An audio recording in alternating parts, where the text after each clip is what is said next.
सरकार की बातें करना मुझे लगता है कि अब उनको बंद करना चाहिए। 2 साल का कार्यकाल हो गया।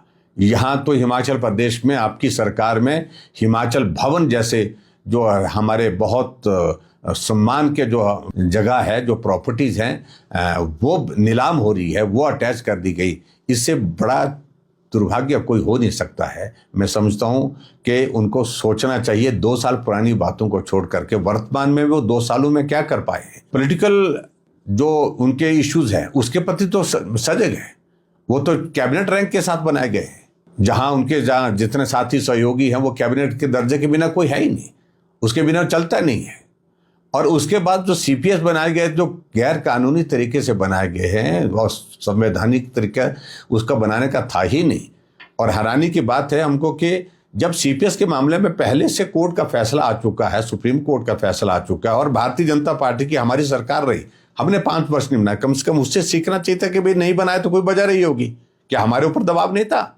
पॉलिटिकल पुलिस का आग्रह था कि हमको सीपीएस बनाया जाए, हमको सम्मान दिया जाए, गाड़ी दी जाए। होता है सारी बातों को लेकर के ऐसा आग्रह आता, लेकिन हमने कहा नहीं किया जा सकता, ये संवैधानिक दृष्टि से संभव नहीं है। अगर हमने नहीं किया तो कांग्रेस के नेताओं ने क्यों किया? क्योंकि उनको गलतफहमी हो गई सरकार कुछ भी कर सकती है, और सरकार कुछ भी कर सकती है उसका परिणाम अब भुगतना पड़ रहा है। सीपीएस हटा दिए गए और करोड़ों रुपए हिमाचल प्रदेश के सीपीएस को बचाने के लिए वकीलों को दे दिए गए, और सुप्रीम कोर्ट में मामला लगा तो वहां पर एक पेशी का 1 करोड़ रुपए वहां पर वकील लेंगे, उसके लिए देने के लिए उनके पास पैसे की कमी नहीं है।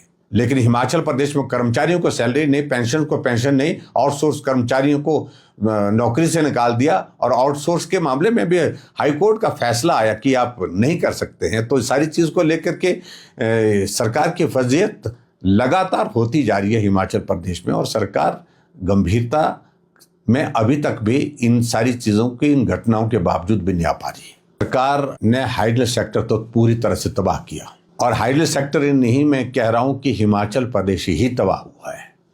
बहुत बड़ा जरिया हिमाचल प्रदेश में आय का हाइडल सेक्टर है। जहां पूरे देश भर में 45,000 मेगावाट जनरेट होती है हाइडल सेक्टर में, उसमें 11,000 मेगावाट कॉन्ट्रीब्यूशन हिमाचल प्रदेश का है।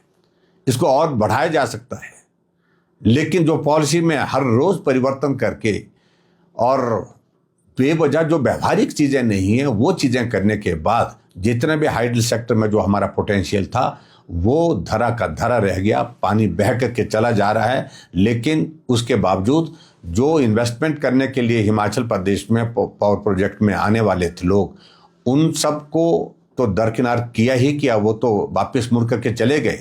लेकिन जो एसजेवीएनएल, हमारा एनटीपीसी, एनएचपीसी, जो ऐसे जो है गवर्नमेंट ऑफ इंडिया के जो हमारे उपक्रम हैं, उनको भी जो प्रोजेक्ट दिए गए हैं उनको भी रोक करके रखा हुआ है। उनके खिलाफ भी कोर्ट में गए हैं मामले, और इसके कारण सीधा सा मेरा कहना है कि बहुत बड़ा नुकसान हिमाचल प्रदेश को तो हुआ है।